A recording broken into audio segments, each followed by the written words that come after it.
నమస్తే ఏబిఎన్ ప్రేక్షకులు శుభోదయం స్పెయిన్ న్యూస్ కు స్వాగతం నేను నీలిమ దేశాన్ని మతాన్ని తప్పుడుపడుతున్న జగన్ హయాం నాటి వివాదాస్పద నిర్ణయం రద్దయింది విశాఖకు ప్రైవేటీకరణ ముప్పు తప్పిందా హైదరాబాద్ కు భారీ యంత్రాలు వచ్చేశాయి మేడిగడ్డ డ్యామేజీకి అదే కారణమా ముడా స్కామ్ లో కర్ణాటక సీఎం అరెస్ట్ తప్పదా లెబనాన్ పై విరుచుకుపడుతున్న ఇజ్రాయెల్ ఇలాంటి వార్తల సమాహారం స్పెయిన్ న్యూస్ లో ఇప్పుడు చూద్దాం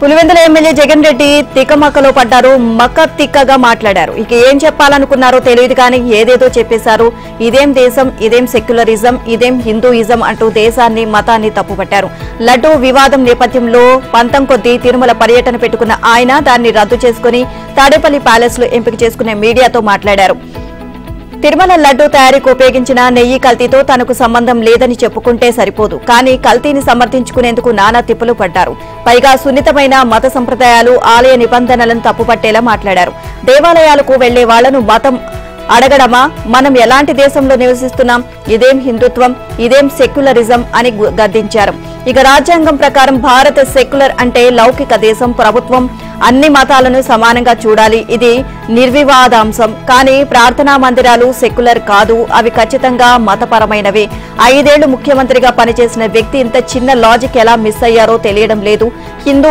ఆలయాలు సిక్కు జైన్ల మందిరాలు ముస్లింల మసీదులు క్రైస్తవుల చర్చిలు ఇవన్నీ మతపరంగానే ఉంటాయి ఏ మతస్థులు ఆ మత ఆచారాల ప్రకారం తమ ప్రార్థనా మందిరాలను సందర్శిస్తారు వారి వారి ఆచారాల ప్రకారం ప్రార్థనలు చేసుకుంటారు కొన్ని హిందూ ఆలయాల్లో ప్రవేశించాలంటే పురుషులు చొక్కా విప్పాలి తిరుమలలో సేవలో పాల్గొనేవారు సంప్రదాయ దుస్తులు ధరించాలి మసీదుల్లో ఒక దశ దాటి మహిళలకు ప్రవేశం ఉండదు గురుద్వారాలోకి వెళ్లే వారు తలపై వస్త్రం కప్పుకోవాలి ఇలా ప్రతి మతానికి కొన్ని ప్రార్థనా మందిరాలకు నిర్దిష్టం కొన్ని సంప్రదాయాలు ఉన్నాయి ఇవన్నీ మర్చిపోయి సెక్యులర్ అంటే అర్థం ఏమిటి మనం ఎలాంటి దేశంలో ఉంటున్నాం దేవాలయానికి వెళితే మతం అడుగుతారా అని జగన్ వాపోవడమే ఓ విచిత్రం ఇతర మతస్థులు శ్రీవారి దర్శనానికి వచ్చినప్పుడు వెంకటేశ్వరుడిపై తమకు విశ్వాసం ఉందని డిక్లరేషన్ ఇవ్వడం ఎన్నో దశాబ్దాలుగా ఉన్న నిబంధన దీనిపై అభ్యంతరం ఉంటే తాను అధికారంలో ఉన్నప్పుడు జగన్ ఈ నిబంధనను ఎత్తివేయొచ్చు కదా జగన్ రెడ్డి తిరుమలకు వెళ్లకుండా ఎవరూ అడ్డుకోలేదు బహుశా డిక్లరేషన్ ఇవ్వడం ఇష్టం లేక ఆయన తన పర్యటన రద్దు చేసుకున్నారు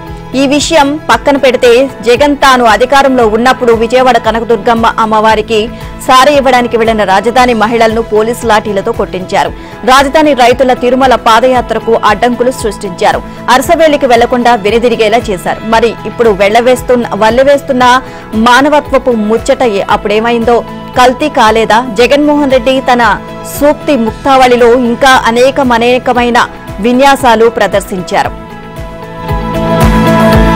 మానవత్వం నా మతం అంటూ జగన్ సినిమా డైలాగులు చెప్పినప్పటికీ ప్రార్థనా మందిరాల్లో మాత్రం ఆయా మత సంప్రదాయాలను పాటించాల్సిందే ఎవరికైనా ఇది తప్పదు ఇతర మతస్థులు అనేకులు తిరుమల శ్రీవారిని దర్శించుకుంటారు డిక్లరేషన్ ఇచ్చినంత మాత్రాన వారు తమ సొంత మతాన్ని వదులుకున్నట్లు కాదు వెంకటేశ్వరుడిపై విశ్వాసం ఉందని అంగీకరించినంత మాత్రాన తమ ఆచారాలను వదిలేసినట్లు కాదు గతంలో అనేక మంది ప్రముఖులు ఎలాంటి భేషజాలకు పోకుండా డిక్లరేషన్ పై సంతకం చేశాకే దర్శనానికి వెళ్లారు కానీ జగన్ రెడ్డికి మాత్రం అహం అడ్డొచ్చింది జగన్ తిరుమలకు వెళ్తారని వైసీపీ ప్రకటించడంతో డిక్లరేషన్ డిమాండ్ మరోమారు తెరపైకి వచ్చింది అధికారంలో ఉండగా భక్తుల మనోభావాలు దెబ్బతీసిన జగన్ ఇప్పుడైనా డిక్లరేషన్ ఇచ్చాకే శ్రీవారిని దర్శించుకోవాలని హిందూ సంఘాలు పట్టుపట్టాయి వైసీపీ నేతలు వీరిని మరింత రెచ్చగొట్టేలా వ్యవహరించారు కొండపై ఎలాంటి ఆందోళనలు జరగకుండా శాంతియుతంగా జగన్ పర్యటన ముగిసేలా డిక్లరేషన్ పై సంతకం చేస్తే సరిపోతుంది అని టీటీడీ సూచించింది కానీ అలా డిక్లరేషన్ ఇచ్చేందుకు జగన్ కు అహం అడ్డొచ్చింది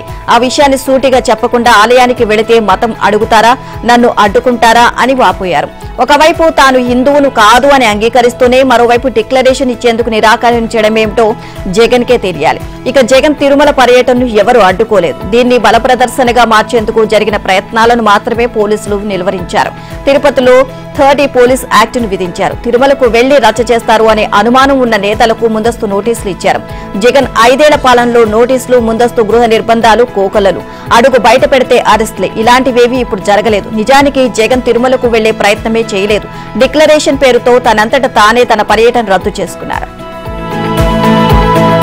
తిరుమల వెళ్లవద్దని జగన్ రెడ్డికి తామెవరూ చెప్పలేదు అన్నారు ముఖ్యమంత్రి చంద్రబాబు ఆయనే సాకులు వెతుక్కొని వెళ్లకపోతే తామేం చేస్తామని ప్రశ్నించారు తాను ఆగిపోయి ఆ నెపం మరొకరి మీద వేయాలని చూస్తే మౌనంగా వింటూ ఉండలేమని స్పష్టం చేశారు తిరుమల పర్యటనకు సంబంధించి జగన్ చేసిన వ్యాఖ్యలపై స్పందించారు.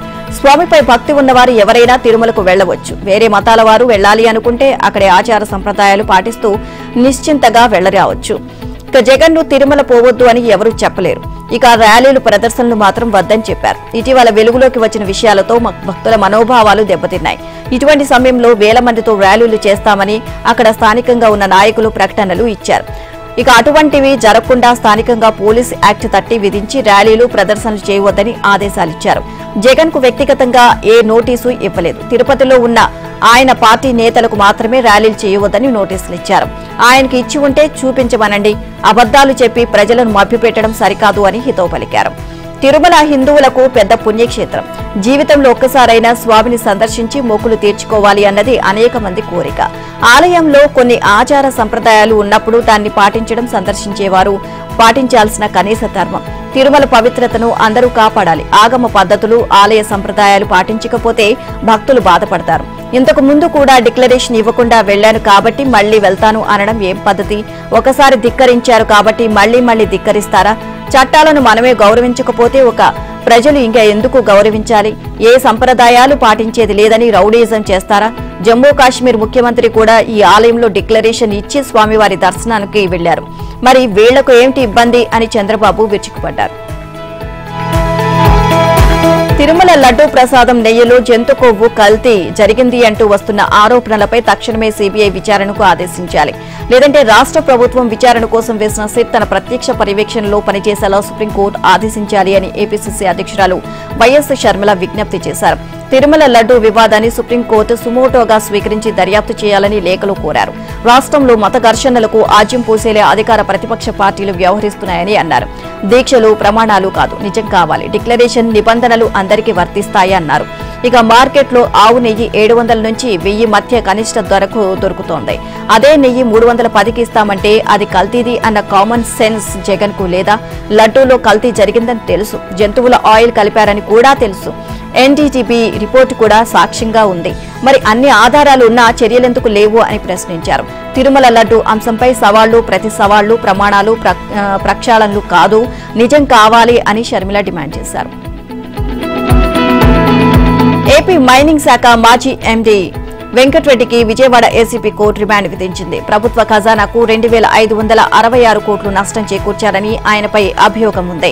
ఈ కేసులో అక్టోబర్ 10 వరకు వెంకట్రెడ్డిని రిమాండ్కు పంపుతూ ధర్మాసనం ఆదేశించింది. ఏపీ గనుల శాఖ మాజీ ఎండీ వెంకట్రెడ్డిని హైదరాబాద్ లో ఏపీ పోలీసులు అరెస్ట్ చేశారు. గత ప్రభుత్వ హయాంలో ఇసుక కాంట్రాక్టర్లకు సహకరించారని, నిబంధనలకు విరుద్ధంగా కాంట్రాక్టులు కట్టబెట్టారని ఏసీబీ కేసు నమోదు చేసింది. ఇక వెంకట్రెడ్డి నిర్లక్ష్యం కారణంగా వేల కోట్ల మేర ప్రభుత్వానికి నష్టం వాటిల్లింది అని పేర్కొంది. ఈ కేసులో మొత్తం 7గురిపై కేసు నమోదు చేసిన ఏసీబీ A1 నిందితుడిగా వెంకట్రెడ్డిని చేర్చింది. అప్పటి మంత్రి పెద్దిరెడ్డికి వీర విధేయుడిగా వెంకట్రెడ్డి పనిచేశారని ఆరోపణలు వెల్లువెత్తాయి. గ్రామ వార్డు సచివాలయాల్లో రిజిస్ట్రేషన్లను రాష్ట్ర ప్రభుత్వం రద్దు చేసింది. ప్రజల ఆస్తులకు భద్రత లేకుండా చేసిన గత ప్రభుత్వ నిర్ణయాన్ని ఏడాది ఆగస్టులోనే పక్కన పెట్టిన చంద్రబాబు ప్రభుత్వం ఈ మేరకు జీవో విడుదల చేసింది. రిజిస్ట్రేషన్ చట్టంలో సెక్షన్ 7 ప్రకారం గ్రామ వార్డు సచివాలయాలకు గత ప్రభుత్వం జాయింట్ సబ్ రిజిస్ట్రార్ కార్యాలయాల హోదా కల్పించింది. పేదలకు ఇళ్ల స్థలాల పథకం కింద వారికి ఇచ్చే సెంటు భూమిని రిజిస్ట్రేషన్ చేసేందుకు గ్రామ వార్డు సచివాలయాలను ఉపయోగించుకోవాలని ఆదేశించారు. కానీ ఇళ్ల రిజిస్ట్రేషన్ పత్రాలపై జగన్ బొమ్మ ఉండడంతో పేదలకిచ్చిన ఆ పత్రాలు చెల్లుబాటు కాకుండా పోయాయి. దానికి తోడు పంచాయతీ సెక్రటరీలపై రాజకీయ ఒత్తిళ్లు పెరిగాయి. ఫలితంగా చాలా చోట్ల సరైన భూములు కూడా వివాదాస్పదమయ్యాయి. దీనిపై వైసీపీ హయాంలోనే అనేక ఫిర్యాదులు అందాయి. అయినప్పటికీ గత ప్రభుత్వం దిద్దుబాటు చర్యలు తీసుకోలేదు. పైగా పంచాయతీ సెక్రటరీలకు సబ్ రిజిస్ట్రార్ల శిక్షణ ఇచ్చి జాయింట్ సబ్ రిజిస్ట్రార్ హోదా కల్పించింది. తాము ఇప్పటికే పంచాయతీ పనులతోనే ఊపిరి సలపకుండా ఉన్నామని, కొత్తగా భారం పెంచవద్దు అని వారు గోడు వెళ్లబోసుకున్నా జగన్ ప్రభుత్వం లెక్క చేయలేదు. ఇక ఈ విధానం వల్ల అనవసర వివాదాలు తలెత్తుతుండటంతో కొత్తగా అధికారంలోకి వచ్చిన కూటమి ప్రభుత్వం గ్రామ వార్డు సచివాలయాల్లో రిజిస్ట్రేషన్లు నిలిపివేస్తూ ఆగస్టులోనే నోటిఫికేషన్ ఇచ్చింది. ఈ నోటిఫికేషన్ తక్షణమే అమల్లోకి వస్తుంది అంటూ శుక్రవారం ఉత్తర్వులు జారీ చేసింది. రాష్ట్ర సరిహద్దు జిల్లాలో కొన్నేళ్లుగా వేధిస్తున్న ఏనుగుల సమస్యకు పరిష్కారం దిశగా కీలక ముందడుగు పడింది. పంట పొలాలను ధ్వంసం చేయడమే కాకుండా గ్రామాల్లోకొచ్చి విధ్వంసం సృష్టిస్తున్న మదుపు టేనుగుల ఆట కట్టించే కుంకి ఏనుగులను పంపే విషయంలో ఆంధ్రప్రదేశ్, కర్ణాటక మధ్య అవగాహన ఒప్పందం కుదిరింది. అలాగే అడవుల పరిరక్షణ, వన్యప్రాణుల సంరక్షణ, గిరిజనులకు శిక్షణ, సమాచార మార్పిడి, ఏనుగుల సమస్యపై అధ్యయనం, ఎకో టూరిజం వంటి కీలక అంశాలపైన ఇరు రాష్ట్రాల MOU చేసుకున్నాయి. ఇక ఈ ఒప్పందంలో భాగంగా దసరా తర్వాత 4 కుంకి ఏనుగులను కర్ణాటక ప్రభుత్వం ఏపీకి పంపనుంది. ఏపీ ఉప ముఖ్యమంత్రి పవన్ కళ్యాణ్, కర్ణాటక పర్యాటక శాఖ మంత్రి ఈశ్వర్ ఖండ్రే సమక్షంలో అధికారులు ఈ ఒప్పందం కుదుర్చుకున్నారు. కర్ణాటక ప్రభుత్వం అడవుల పరిరక్షణకు ఎంతో ప్రాధాన్యమిస్తుంది అన్నారు డిప్యూటీ సీఎం పవన్ కళ్యాణ్. అడవుల్లో ఒక చెట్టు కూలినా శాటిలైట్ ద్వారా కనుగొనే పరిజ్ఞానం వారి వద్ద ఉంది అని, ఇక ఈ సాంకేతికతను ఏపీకి కూడా తీసుకొస్తున్నామని తెలియజేశారు. చిత్తూరుతో పాటు మన్యం, విజయనగరం, శ్రీకాకుళం జిల్లాలో ఏనుగుల సమస్య అధికంగా ఉంది. మదపుటి ఏనుగులు గ్రామాలపై పడకుండా అడ్డుకునేందుకు శిక్షణ పొందిన కుంకి ఏనుగులు పనికొస్తాయి. ఈ విషయాన్ని సీఎం చంద్రబాబుకు వివరించగా ఆయన సూచన మేరకు కర్ణాటక ప్రభుత్వంతో చర్చించామని డిప్యూటీ సీఎం అన్నారు. ఇక మైసూరులో జరిగే దసరా ఉత్సవాల్లో కుంకి ఏనుగులు కీలక పాత్ర పోషిస్తాయని, అందువల్ల దసరా తర్వాతే వాటిని ఇచ్చేందుకు కర్ణాటక ప్రభుత్వం అంగీకరించిందని వివరించారు. విశాఖ ఉక్కు కర్మాగారాన్ని steel authority of India limited లో విలీనం చేయాలని కేంద్ర ప్రభుత్వం యోచిస్తోంది. నిజానికి ఇదే డిమాండ్తో ఉద్యోగ, కార్మిక సంఘాలు చాలా కాలంగా ఉద్యమిస్తున్నాయి. అలా చేస్తే 2 వర్గాలకు లాభమేనని సూచిస్తున్నాయి. అయితే ప్రైవేటీకరణ అంటూ 3 ఏళ్లుగా కేంద్ర ఉక్కు మంత్రిత్వ శాఖ రకాల ప్రయోగాలు చేసింది. ఇక విశాఖ ఉక్కు కర్మాగారాన్ని నడి రోడ్డున నిలబెట్టింది. అప్పటి నుంచి కార్మిక సంఘాలు పట్టు వదలకుండా పోరాడుతున్నాయి. నిరవధిక నిరాహార దీక్షలతో స్టీల్ ప్లాంటును నిలబెట్టుకునే ప్రయత్నం చేస్తున్నాయి. వీటన్నిటి ఫలితంగా విశాఖ ఉక్కు సమస్య పరిష్కారానికి కేంద్ర ప్రభుత్వం ఎట్టకేలకు ముందుకు వచ్చింది. ఇక అటు ముడిసరుకు కొరత, ఇటు ఆర్థిక ఇబ్బందులతో విశాఖ ఉక్కు కర్మాగారం తీవ్ర సంక్షోభంలో ఉంది. 3 బ్లాస్ట్ ఫర్నేసుల ద్వారా రోజుకు 21,000 టన్నుల హాట్ మెటల్ ఉత్పత్తి చేసే సామర్థ్యం ఉండగా ముడి పదార్థాల కొరత కారణంగా ఒక బ్లాస్ట్ ఫర్నేసునే నడుపుతూ రోజుకు 4,000 టన్నులకు మించి ఉత్పత్తి చేయడం లేదు. ఇక ఆర్థిక ఇబ్బందుల కారణంగా యాజమాన్యం ముడి పదార్థాలను సమీకరించుకోలేకపోతోంది. ఇక విదేశాల నుంచి బొగ్గును నౌకల ద్వారా తెప్పించుకుంటూ వాటికి రవాణా ఛార్జీలు చెల్లించలేక ఆపసోపాలు పడుతోంది. రాష్ట్రంలో కూటమి ప్రభుత్వం అధికారంలోకి వచ్చి 3 నెలలు దాటినా గృహ నిర్మాణ సంస్థ పనితీరులో ఎలాంటి మార్పు కనిపించడం లేదు. గత 5 ఏళ్లుగా కార్పొరేషన్లో క్షేత్రస్థాయి నుంచి పై స్థాయి వరకు వైసీపీ సానుభూతి పరులుగా ముద్రపడిన అధికారులే ఇప్పటికీ చక్రం తిప్పుతున్నారు.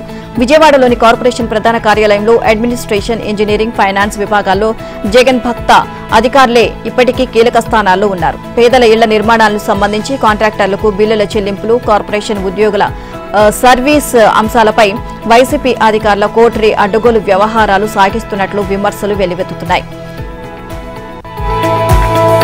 నర్సాపురం మాజీ ఎంపీ, ప్రస్తుతం ఎండీ, ఎమ్మెల్యే రఘురామకృష్ణంరాజుపై 3rd డిగ్రీ ప్రయోగించిన వ్యవహారంలో దర్యాప్తు అధికారి విజయపాల్ పోలీసులకు చిక్కి తప్పించుకున్నారు. ఇక ఆయన సెల్ ఫోన్ ను హఠాత్తుగా మార్చివేయడమే కాకుండా దాన్ని వదిలివేసి వెళ్లడంతో ఆచూకీ తెలియకుండా పోయింది. రఘురామరాజుపై 3rd డిగ్రీ ప్రయోగించిన వ్యవహారంలో పోలీసులే అప్రూవర్లుగా మారి స్టేట్మెంట్లు ఇవ్వడంతో ఈ కేసుకు మరింత బలం చేకూరింది. ప్రస్తుతం ఈ కేసులో విజయపాల్తో పాటు పలువురు అధికారులు పరారీలో ఉన్నారు. గుంటూరు సిఐడి ప్రాంతీయ కార్యాలయంలో రఘురామకృష్ణంరాజును అప్పటి సిఐడి డీజీ సునీల్ కుమార్ 4 ముసుగు వేసుకున్న కానిస్టేబుల్ను తీసుకొచ్చి మరీ కొట్టించారు. ఈ వ్యవహారం మొత్తాన్ని వీడియో షూటింగ్ చేసి తాడేపల్లి ప్యాలెస్ పెద్దలకు చూపించినట్లు ఆరోపణలు ఉన్నాయి. ఈ అంశాన్ని నేరుగా పాల్గొన్న కానిస్టేబుళ్లతో పాటు అక్కడ డ్యూటీలో ఉన్న సెంట్రీ కూడా స్టేట్మెంట్ రూపంలో ఇచ్చారు. మూసీ పరివాహక ప్రాంతంలోని చారిత్రక భవనాలను పర్యాటక ప్రాంతాలుగా తీర్చిదిద్దుతున్నామని అన్నారు సీఎం రేవంత్ రెడ్డి. హైదరాబాద్ సంస్కృతిని ప్రతిబింబించే కట్టడాల పరిరక్షణకు ముందుకు రావాలని పారిశ్రామికవేత్తలకు సూచించారు. రాష్ట్రంలో సంక్షేమంతో పాటు పర్యాటక రంగాన్ని ముందుకు తీసుకువెళ్తామని తెలియజేశారు. హైదరాబాద్లోని పలు పురాతన మెట్ల బావుల పునరుద్ధరణ కోసం సీఐఏతో రాష్ట్ర పర్యాటక శాఖ ఒప్పందం చేసుకుంది. ఈ క్రమంలో మూసీ ప్రక్షాళనను ప్రభుత్వం ప్రతిష్టాత్మకంగా తీసుకుంది అన్నారు సీఎం రేవంత్ రెడ్డి. గత ప్రభుత్వాల నిర్లక్ష్యం కారణంగా నగరంలోని అనేక చారిత్రక కట్టడాలు శిథిలావస్థకు చేరుకున్నాయని అన్నారు. ప్రస్తుతం పాత అసెంబ్లీ భవనాన్ని పునరుద్ధరిస్తున్నామని, త్వరలోనే అందులో శాసన మండలిని ఏర్పాటు చేయనున్నట్లు తెలియజేశారు. ప్రస్తుతం శాసన మండలి ఉన్న జూబ్లీ హాల్ ను ప్రత్యేక టెక్నాలజీతో నిర్మించారని, చారిత్రక ప్రాధాన్యం ఉన్న భవనాన్ని పరిరక్షించాల్సిన అవసరం ఉందని అభిప్రాయపడ్డారు. ఇక జూబ్లీ హాల్ ను దత్తత తీసుకుని పరిరక్షించాల్సిన సిఐఐకి సూచించారు. ఇప్పటికే చార్మినార్ పరిరక్షణ ప్రాజెక్టు కొనసాగుతుందని, high court, city college, Purana pool bridge, Osmania ఆసుపత్రి పాత భవనం వంటి కట్టడాలను పరిరక్షించుకోవాల్సిన అవసరం ఉంది అన్నారు. భారత రాష్ట్రపతి ద్రౌపది ముర్ము ఇవాళ హైదరాబాద్ కు వస్తున్నారు. నల్సార్ యూనివర్సిటీ 21వ స్నాతకోత్సవ కార్యక్రమానికి ముఖ్య అతిథిగా హాజరు కానున్నారు. రాష్ట్రపతి రాక నేపథ్యంలో నగరంలోని పలు ప్రాంతాల్లో ట్రాఫిక్ ఆంక్షలు అమలు చేస్తున్నారు. ఈ మేరకు అదనపు సిపి విశ్వప్రసాద్ వెల్లడించారు. ఉదయం 9 గంటల నుంచి Begumpet, HPS, PNT junction, Rasoolpura, CTO plaza, Tivoli Karkhana, Tirumalagiri, Lothukunta, Bolarum Rashtrapati Nilayam ప్రాంతాల్లో ట్రాఫిక్ మళ్లింపు ఉంటుంది అన్నారు. ఇక బొల్లారంలోని రాష్ట్రపతి నిలయంలో పోలీస్, రెవెన్యూ, ఆర్ఎండ్బి, వైద్య ఆరోగ్య శాఖ, అగ్నిమాపక, అటవీ, విద్యుత్ తదితర శాఖల ఏర్పాట్లపై కలెక్టర్ అనుదీప్ దురిశెట్టి సమీక్ష నిర్వహించారు. రోడ్లపై ట్రాఫిక్ సమస్యలు ఉత్పన్నం కాకుండా భద్రతా ఏర్పాట్లు, బందోబస్తుని పర్యవేక్షించాలి అన్నారు.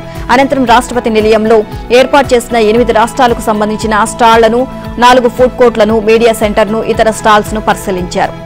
నిర్మాణాలు చేపట్టిన వారి గుండెల్లో రైళ్లు పరిగెట్టిస్తోంది హైడ్రా. వరుస కూల్చివేతలతో హడలెత్తిస్తోంది. ఎక్కడ అక్రమ నిర్మాణాలు ఉన్నా రాత్రికి రాత్రే ఆ ప్రాంతానికి వెళ్లి అక్రమ కట్టడాలన్నీ కూల్చిపడేస్తున్నారు. చూస్తుండగానే నిర్మాణాలన్నింటినీ నేలమట్టం చేస్తున్నారు. ఇక ఇప్పటికే చాలా చోట్ల అక్రమ కట్టడాలను కూల్చివేసిన హైడ్రా మరో కీలక అడుగు వేయనుంది. నగరంలో 17 భారీ కట్టడాల కూల్చివేతకు హైడ్రా సిద్దమైంది. అక్రమ కట్టడాల కూల్చివేతల కోసం ఇతర రాష్ట్రాల నుంచి ప్రత్యేక యంత్రాలను కూడా తెప్పిస్తోంది హైడ్రా. తాజా సమాచారం ప్రకారం బెంగళూరు నుంచి అదనంగా మరో హైడ్రాలిక్ జాక్ క్రషర్ ను రంగంలోకి దింపింది. దీని సహాయంతో భారీ కట్టడాలను క్షణాల్లో కూల్చివేయనున్నారు. ఇక అయితే భారీ కూల్చివేతలు ఉన్న నేపథ్యంలో ముందస్తుగానే భారీ బందోబస్తును సిద్దం చేసుకున్నట్లు తెలుస్తోంది. భారీ బందోబస్తు నడుమ కూల్చివేతలు చేపట్టాలని హైడ్రా నిర్ణయించింది. Musi river front development corporation, Musi river bed లో అక్రమ నిర్మాణాలను హైడ్రా గుర్తించింది. ఈ అక్రమ నిర్మాణాలకు అధికారులు మార్కింగ్ కూడా చేశారు. మరోవైపు అధికారులు తమ ఇళ్లకు మార్కింగ్ చేయడంపై ప్రజలు కన్నెర చేస్తున్నారు. ప్రభుత్వమే తమకు అనుమతులు ఇచ్చి ఇప్పుడు అక్రమ నిర్మాణం అంటే ఎలా అని నిలదీస్తున్నారు. పగలు రాత్రి అని తేడా లేకుండా రెక్కలు ముక్కలు చేసుకుని కష్టపడి సంపాదించిన డబ్బుతో ఇల్లు కట్టుకున్నామని ఇప్పుడు నిర్దాక్షిణ్యంగా కూల్చివేస్తామంటే ఎలా అని కన్నీరు మున్నీరవుతున్నారు. అధికారులతో వాగ్వాదానికి దిగుతున్నారు. ప్రస్తుత పరిస్థితులు గమనిస్తుంటే హైడ్రా నెక్స్ట్ కూల్చివేతలు మూసీ రివర్ బెడ్ లో నిర్మించిన అక్రమాలేనని అర్థమవుతోంది. ఇప్పటికే మూసీ పరివాహక ప్రాంతాల్లో హై అలర్ట్ ప్రకటించారు. ఆయా ఇళ్లకు మార్కింగ్ చేసిన అధికారులు నోటీసులు సైతం జారీ చేశారు. పోలీస్ బందోబస్తు సైతం భారీగానే మోహరించారు. అయితే హైడ్రా కూల్చివేతల నేపథ్యంలో మూసీ పరివాహక ప్రాంతాల్లోని ప్రజలు బిక్కుబిక్కుమంటూ గడుపుతున్నారు. కూల్చివేతలను నిలిపివేయాలని డిమాండ్ చేస్తున్నారు. అనంత పనే జరిగింది. హైడ్రా కూల్చివేతలతో పేదల గుండెలు పగులుతున్నాయి. తన ఇల్లు కూల్చివేస్తున్నారనేమోనే భయంతో ఓ మహిళ ఆత్మహత్య చేసుకుంది. బుల్డోజర్ల భయంతో మహిళ బలవన్ మరణానికి పాల్పడింది. ఇక రోజంతా హైదరాబాద్ ప్రజలు హైడ్రాకు వ్యతిరేకంగా ధర్నాలు, నిరసనలతో హోరెత్తించగా సాయంత్రం పూట భయంతో ఆమె ప్రాణం తీసుకుంది. ఇక ఈ సంఘటనతో హైదరాబాద్ ఉలిక్కిపడింది. నగర ప్రజల్లో అలజడి మొదలైంది. కూకట్పల్లి రామాలయం సమీపంలోని యాదవ్ బస్తీలో గుర్రంపల్లి బుచ్చమ్మ, శివయ్య దంపతులు నివసిస్తున్నారు. వారికి 3 కూతుళ్లు కాగా వారికి పెళ్లి చేసి 3 ఇళ్లు ఇచ్చారు. అయితే కొద్ది రోజుల కిందట నల్ల చెరువు వద్ద హైడ్రా అధికారులు సర్వే చేపట్టారు. అధికారుల హడావిడి చేపట్టడంలో స్థానికుల్లో ఆందోళన నెలకొంది. దీనికి తోడు హైదరాబాద్ లో హైడ్రా కూల్చివేతలు ఆమెను కలవరపరిచింది. ఇటీవల కూల్చివేతల్లో భాగంగా ఇల్లు ఖాళీ చేయాలని హైడ్రా అధికారులు హెచ్చరించారు. ఇక ఈ నేపథ్యంలో తన బిడ్డలకు ఇచ్చిన ఇళ్లు కూలిపోతాయోమన్న భయం బుచ్చమ్మలో నెలకొంది. దీంతో కొన్ని రోజుల నుంచి ఆందోళన చెందుతుంది. మనస్తాపానికి లోనైన బుచ్చమ్మ తన ఇంట్లోనే బలవన్ మరణానికి పాల్పడింది. ఇంటి కిటికీ గ్రిల్స్ కు తాడుతో ఉరివేసుకుని చనిపోయింది. ఆలస్యంగా గమనించిన కుటుంబ సభ్యులు దిగ్భ్రాంతికి గురయ్యారు. వెంటనే తాడు విప్పి పరిశీలించగా అప్పటికే ఆమె మృతి చెందింది. హైడ్రా ఆధ్వర్యంలో స్థానికంగా ఉన్న నల్ల చెరువు పరిధిలో పలు ఇళ్లు, షెడ్లను అధికారులు కూల్చివేయడంతో స్థానికులు భయాందోళన చెందుతున్నారు. ఇప్పుడు ఒకరు ఆత్మహత్య చేసుకోవడంతో స్థానికంగా కలకలం రేపింది. ఆమె ఆత్మహత్యతో స్థానికులు ఆందోళనకు దిగారు. తిరుమల లడ్డూ కల్తీ వివాదం నేపథ్యంలో తెలంగాణ సర్కార్ అప్రమత్తమైంది. తెలంగాణ వ్యాప్తంగా ఉన్న ఆలయాల్లో ప్రసాదాల తయారీపై ప్రత్యేక దృష్టి సారించింది. ఇందులో భాగంగా రాష్ట్రంలోని ప్రముఖ ఆలయాలకు ఇక నుంచి ప్రభుత్వ రంగ సంస్థ అయిన విజయ డైరీ నుంచే నెయ్యి, పాలను కొనుగోలు చేయాలని దేవాదాయ శాఖ ఉత్తర్వులను జారీ చేసింది. ఇందులో భాగంగా ప్రముఖ పుణ్యక్షేత్రమైన ధర్మపురి లక్ష్మీ నరసింహస్వామి ఆలయంలో లడ్డూ ప్రసాదాల తయారీ కోసం విజయ డైరీ నెయ్యిని ఉపయోగిస్తున్నారు. ఇప్పటికే విజయ డైరీ నుంచి కొనుగోలు చేసిన 980 కిలోల నెయ్యి డబ్బాలు ఆలయానికి చేరుకున్నాయి. ఈ రోజు ఉదయం నుంచే లడ్డూ ప్రసాదంతో పాటు ఇతర ప్రసాదాల తయారీలోనూ విజయ డైరీ నెయ్యి, పాలను ఉపయోగించారు. దేవాదాయ శాఖ నుంచి వచ్చిన ఉత్తర్వుల మేరకు విజయ డైరీ నుంచి నెయ్యి, పాలను కొనుగోలు చేసినట్లు ఆ ఆలయ ఈవో శ్రీనివాస్ తెలియజేశారు. కాళేశ్వరం ప్రాజెక్టు నిర్మాణ అవకతవకలపై ఏర్పాటు చేసిన జస్టిస్ పీసీ ఘోష్ కమిషన్ దర్యాప్తు వేగంగా జరుగుతోంది. Gajwel ENC Kaleshwaram corporation MD Hariram ను విచారించింది. ప్రాజెక్టు నిర్మాణంపై justice PC Ghosh ANC Hariram ను 90కి పైగా ప్రశ్నలు అడిగారు. అలాగే ప్రాజెక్టు నిర్మాణ బిల్లుల చెల్లింపులకు ఏర్పాటు చేసిన కాళేశ్వరం కార్పొరేషన్ ఆర్థిక అంశాలు సైతం కమిషన్ ఆరా తీసింది. ఈ రోజు మరోసారి కమిషన్ ముందు హరిరామ్ హాజరు కానున్నారు. సమాధానం చెప్పని ప్రశ్నలకు ఇవాళ డాక్యుమెంట్ సమర్పిస్తామని ఆయన తెలియజేశారు. ఇక విచారణలో జస్టిస్ పీసీ ఘోష్ కమిషన్ ఎదుట హరిరామ్, అప్పటి Telangana CS SK Joshi, ENC Muralidhar పేర్లను ప్రస్తావించారు. ఇప్పటి వరకు కార్పొరేషన్ ద్వారా బ్యాంకులతో 29,737 కోట్ల రూపాయల వరకు తిరిగి చెల్లించినట్లు వివరణ ఇచ్చారు. బ్యాంకుల నుంచి తీసుకున్న డబ్బులు 64,000 కోట్ల రూపాయలు గుత్తేదారులకు చెల్లింపులు జరిగాయని ప్రస్తావించారు. ఇక కార్పొరేషన్ ఫైనాన్షియల్ స్టేట్మెంట్లను ప్రభుత్వానికి ఇచ్చామని అది శాసనసభలో పెట్టారా లేదా అనేది తనకు ఏమీ తెలియదు అని హరిరామ్ వివరించారు. మేడిగడ్డ బ్యారేజీ డ్యామేజ్ కు బాధ్యులు ఎవరని ఘోష్ కమిషన్ హరిరామ్ ను ప్రశ్నించింది. ఈ నేపథ్యంలో గేట్స్ ఆపరేషన్ మెయింటెనెన్స్ సరిగా లేకపోవడమే ప్రధాన కారణమన్న హరిరామ్ 2017 సంవత్సరం నాటి ఉన్నత స్థాయి కమిటీ మినిట్స్ ను కాళేశ్వరం చీఫ్ ఇంజనీర్ ఫాలో కాలేదని హరిరామ్ స్పష్టం చేశారు. మరోవైపు పీసీ ఘోష్ కమిషన్ ఇప్పటికే కాళేశ్వరం కార్పొరేషన్ చీఫ్ అకౌంట్స్ అధికారులను ప్రశ్నించింది. కమిషన్ ముందు Kaleshwaram corporation chief accounts officer Venkata Apparao, chief account officer Padmavathi, director of works account chief Phanibhushan Sharma హాజరయ్యారు. గతంలో దాఖలు చేసిన అఫిడవిట్ల ఆధారంగా వారి నుంచి పలు వివరాలు ఆరా తీసింది. వరంగల్ కలెక్టరేట్ ఎదుట మాజీ సర్పంచులు ఆందోళన చేపట్టారు. వరంగల్ జిల్లా నర్సంపేట నియోజకవర్గానికి చెందిన 7 మండలాల మాజీ సర్పంచులు పెండింగ్ బిల్లులు చెల్లించాలని డిమాండ్ చేశారు. అదేవిధంగా ఈజీఎస్ పనుల పెండింగ్ బిల్లులను వెంటనే చెల్లించాలని ఆందోళన చేపట్టారు. వరంగల్ కలెక్టర్ కార్యాలయం ఎదుట మాజీ సర్పంచులు బైఠాయించిన ఆందోళన చేపట్టారు. మాజీ సర్పంచులపై రాష్ట్ర ప్రభుత్వం మొండి వైఖరి నశించాలి అంటూ నినాదాలు చేస్తూ కలెక్టరేట్ ముట్టడికి ప్రయత్నించారు.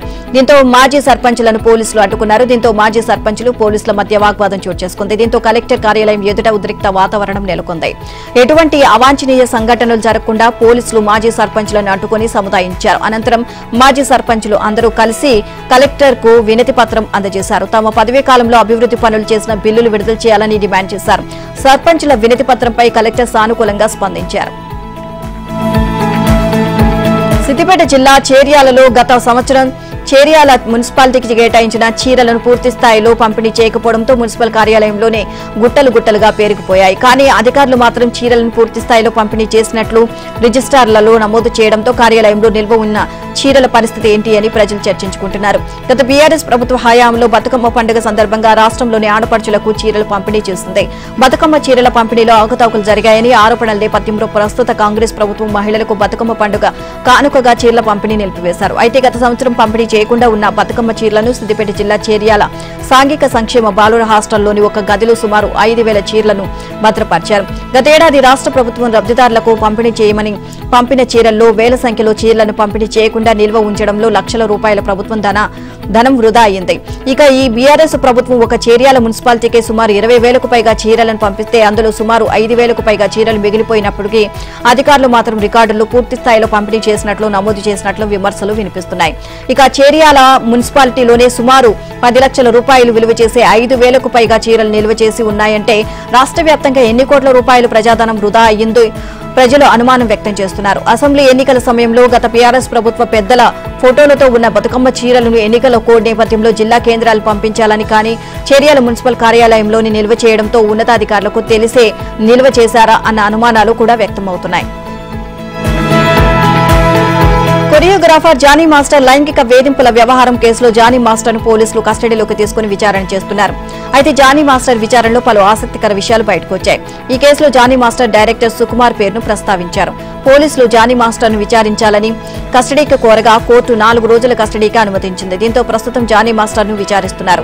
అయితే విచారణలో జానీ మాస్టర్ అనేక సంచలన విషయాలను బయటపెడుతున్నారు. ఈ కేసుకు సంబంధించి చాలా విషయాలు డైరెక్టర్ సుకుమార్ కు తెలుసు అని జానీ మాస్టర్ చెప్పారు. పోలీసుల విచారణలో బాధితురాలే తనను వేధించింది అని జానీ మాస్టర్ చెప్పారు. తనపై బాధితురాలు చేస్తున్న ఆరోపణలన్నీ నిరాధారమైనవి అన్నారు. ఇక డీ షో ద్వారా తనకు తానే పరిచయం చేసుకుందని, మైనర్ గా ఉన్న సమయంలో లైంగిక దాడి చేశానని తాను చెబుతున్న దాంట్లో వాస్తవం లేదు అన్నారు. ఆ అమ్మాయికి ఉన్న టాలెంట్ ను గుర్తించి అసిస్టెంట్ కొరియోగ్రాఫర్ గా అవకాశం ఇచ్చినట్లు తెలిపారు. తనను పెళ్లి చేసుకోవాలని ఆమె వేధించిందని, అనేక మార్లు తన ఇబ్బందులను డైరెక్టర్ సుకుమార్ దృష్టికి కూడా తీసుకువెళ్లానని జానీ మాస్టర్ తెలియజేశారు. ఆమెను పిలిచి మాట్లాడినా ఎలాంటి మార్పు రాలేదని జానీ మాస్టర్ ఆవేదన వ్యక్తం చేశారు. ఏది ఏమైనా ఈ కేసులో సుకుమార్ కు చాలా విషయాలు తెలుసు అని జానీ మాస్టర్ చెప్పడంతో కొత్త చర్చ మొదలైంది. ఇక ఇవాళ్టితో జానీ మాస్టర్ కస్టడీ ముగియనుంది. దీంతో జానీ మాస్టర్ కస్టడీ తర్వాత కేసులో పురోగతి ఎలా ఉంటుందో ఆసక్తి కలిగిస్తోంది. హర్ష సాయి ఇప్పుడు పేరు ఓ రాజ్ తరుణ్, ఓ జానీ మాస్టర్ లాగానే లిస్ట్ లో చేరిపోయింది. ప్రజల నోళ్లపై ఎక్కువగా నానుతూ ఉంది ఈ పేరు. ఎందుకంటే తనకున్న ఫాలోయింగ్ అలాంటిది. ఇప్పటి వరకు తన సాయాలతో ఎంత పేరు సంపాదించుకున్నారో ఇప్పుడు లైంగిక వేధింపులు, అత్యాచార ఆరోపణలతో అన్ని అనుమానాలకు తావిస్తున్నాడు. అయితే బాధితుల లిస్టు మరింత పెరిగేలా కనిపిస్తోంది. ఇక యూట్యూబర్ హర్ష సాయిపై లైంగిక వేధింపుల కేసులో కొత్త ట్విస్ట్ వెలుగు చూసింది. సైబరాబాద్ సిపిని కలిసి ఫిర్యాదు చేసింది బాధితురాలు. హర్ష సాయి దేశం వదిలి పారిపోకుండా చూడాలి అని కోరింది. ఇక సోషల్ మీడియాలో తప్పుడు ప్రచారాల్ని ప్రోత్సహిస్తున్న వాళ్లపై చర్యలు తీసుకోవాలని ఫిర్యాదు చేసింది. రాజ్యాంగం కల్పించిన హక్కులని కాపాడమని హైకోర్టును ఆశ్రయించనుంది బాధితురాలు. ఇక ఈ నేపథ్యంలో హర్ష సాయిపై లుకౌట్ నోటీస్ జారీ చేసే యోచనలో పోలీసులు ఉన్నారు. లైంగిక ఆరోపణల విషయం మాటేలా ఉన్నా ఇద్దరి మధ్య పరిచయం ఉంది, స్నేహం ఉంది, అంతకు మించిన చనువు ఉంది. ఇద్దరూ కలిసి ఓ మూవీని ప్లాన్ చేశారు. గ్రాండ్ రిలీజ్ కు కూడా రెడీ చేశారు.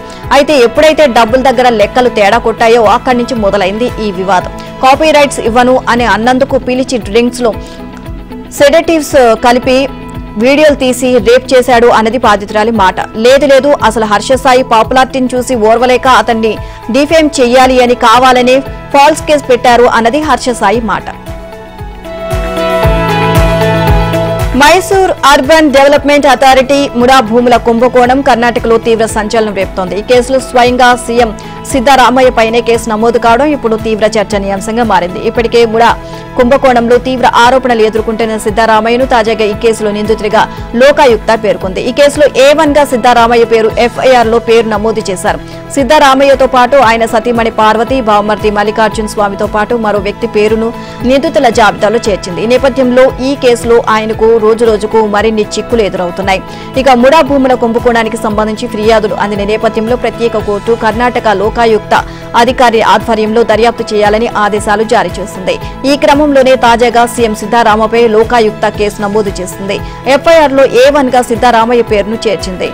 ముడా భూముల కేటాయింపుల్లో ముఖ్యమంత్రి సిద్దరామయ్య కుటుంబ సభ్యులు లబ్ధి పొందారని, ఇక అందుకోసం సీఎం తన అధికారాన్ని దుర్వినియోగం చేసినట్లు సంబంధిత ఆధారాలతో సామాజిక కార్యకర్త TJ Abraham Karnataka governor Thawar Chand Gehlot కు ఫిర్యాదు చేశారు. ఇక TJ అబ్రహంతో పాటు స్నేహమయి కృష్ణ, ప్రదీప్ కుమార్ కూడా సిద్దరామయ్యపై ఫిర్యాదు చేశారు. ముడా కుంభకోణంలో నమోదు చేసిన ఫిర్యాదుల మేరకు ఆగస్టు 16వ తేదీన ముఖ్యమంత్రి సిద్దరామయ్యను విచారణ జరపాలని గవర్నర్ ఆదేశించారు. అయితే గవర్నర్ ఇచ్చిన ఆదేశాలను రద్దు చేయాలని కర్ణాటక సీఎం సిద్దరామయ్య నేతృత్వంలో భేటీ అయిన కేబినెట్ తీర్మానం చేసింది.